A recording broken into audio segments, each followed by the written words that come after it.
Salut les tiposters, alors seconde vidéo sur la Dacoma Disco Easy 200 avec ma toute première impression 3D. Je vais faire court sur le montage des sous-ensembles et vous verrez, après je vais essayer d'intervenir un petit peu plus sur mes impressions et mon ressenti sur le montage et sur la première impression 3D.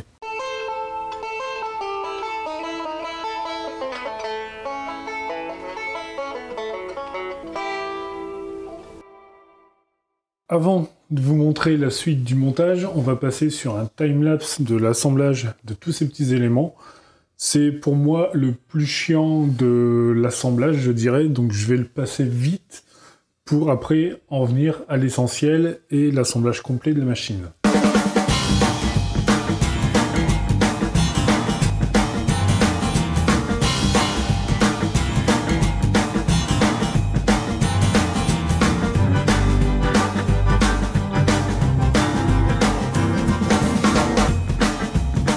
Tous mes sous-ensembles sont prêts. J'ai pas rencontré de difficultés particulières jusqu'à maintenant. La notice qu'on trouve sur internet est claire, c'est bien détaillé, il y a des belles photos, il y a des flèches, franchement, faut le vouloir pour se tromper.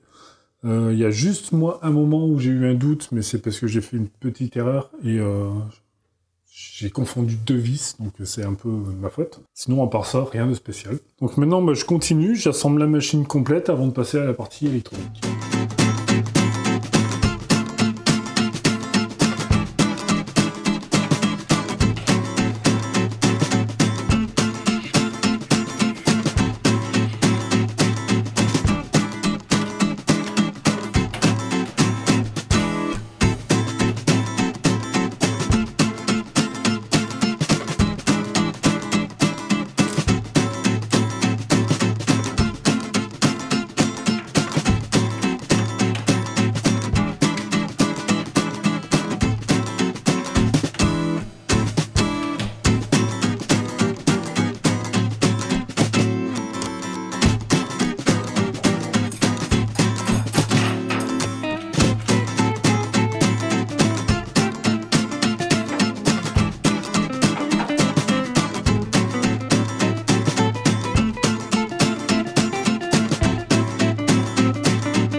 Concernant le montage de la structure, il n'y a rien de particulier à signaler, j'ai pas rencontré de difficultés.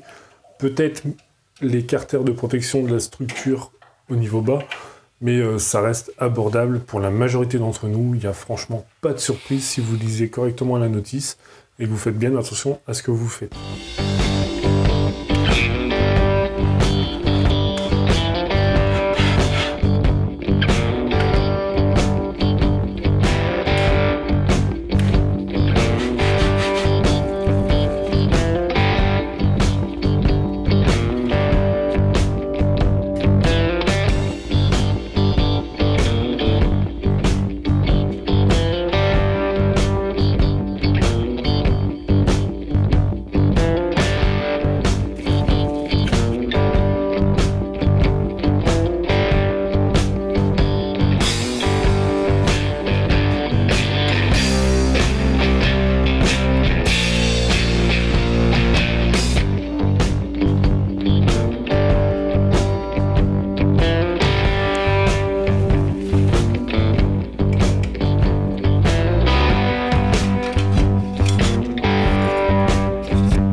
Concernant la partie électronique, c'est un petit peu plus fastidieux que la structure en elle-même. On va remarquer quelques différences de couleurs au niveau des fils entre ce qui est expliqué dans la notice et ce qu'on reçoit avec la machine. J'ai eu aussi une différence entre l'interrupteur reçu et l'interrupteur sur les photos de la notice. Mis à part ça, si on fait bien attention à ce qu'on fait, toujours pareil, en prenant son temps et en regardant bien la notice dès qu'on a un doute, finalement les branchements se font relativement bien. Du coup, une fois que tout a été branché, j'ai pu lancer la calibration de l'offset et la première impression 3D.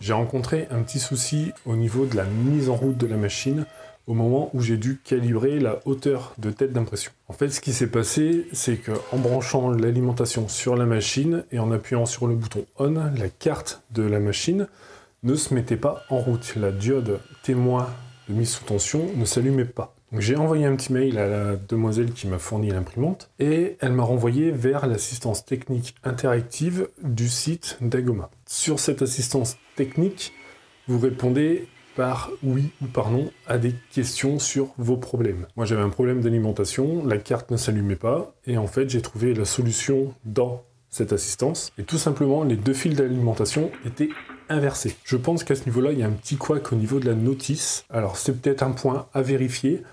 Mais une fois que j'ai eu rebranché tout dans le bon ordre, la machine a démarré et j'ai pu faire le réglage de l'offset sur la buse d'impression. Le réglage de la buse est franchement pas compliqué, il suffit de lancer Dagoma App, c'est une application qui est fournie par Dagoma qu'on peut télécharger sur leur site. Il suffit simplement de suivre les instructions, pareil c'est vraiment interactif, il y a des cases à cocher avant de passer aux étapes suivantes. Si toutes les cases ne sont pas cochées, vous ne pouvez pas passer à l'étape suivante, donc ça fait un petit pense-bête à respecter. Et le réglage de hauteur finalement de la buse de l'offset se fait très bien, et une fois que ça c'est fait, il n'y a plus après qu'à se servir du logiciel fourni par Dagoma, donc Cura by Dagoma, ou alors Cura directement, pour faire le fichier de programmation et le mettre dans la machine. Alors au niveau de l'impression, j'ai fait ma toute première impression avec un modèle qui est fourni pareil chez Dagoma, c'est leur pyramide logo. J'ai tout simplement téléchargé le fichier STL qui est disponible sur leur site, que j'ai après intégré dans Cura by Dagoma,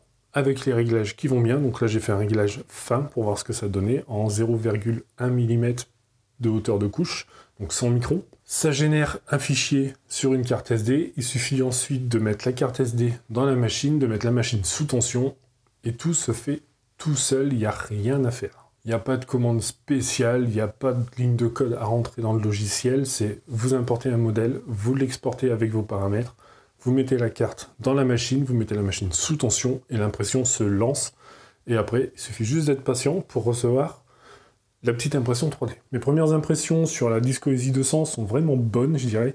À chaud comme ça, c'est satisfaisant. Au niveau montage, c'est accessible à tout le monde, en prenant le temps, forcément, et en faisant attention à ce qu'on fait. Je pense qu'il n'y a pas de frein au niveau du montage.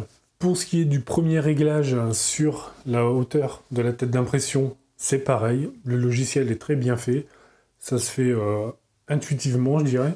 Pour les tests d'impression, alors le premier que j'ai fait, ça s'est super bien passé, le deuxième un peu moins parce que j'ai merdé au niveau des réglages, et le troisième a été vraiment bien aussi. On voit toujours les strates, les épaisseurs de plastique, mais ça reste de l'impression 3D, et vu que c'est par couche, et finalement c'est logique de les voir. On a un résultat plus ou moins satisfaisant suivant la rapidité d'impression. On peut aller de 200 microns à 100 microns à 150 microns en passant par le logiciel Cura by Dagoma. Je pense qu'on peut réduire cette épaisseur de couche en passant directement par Cura. Il faudrait que j'expérimente un petit peu le truc et que j'approfondisse là-dessus. Mais franchement, au niveau accessibilité, simplicité d'utilisation, c'est vraiment bien. Après, voilà, ça reste un avis d'une personne qui découvre l'impression 3D, qui a sa première imprimante et qui fait ses premiers tests. C'est pas un avis d'expert, je suis pas expert en la matière, c'est juste le ressenti que j'ai par rapport à cette imprimante. Et pour moi, c'est plutôt bon.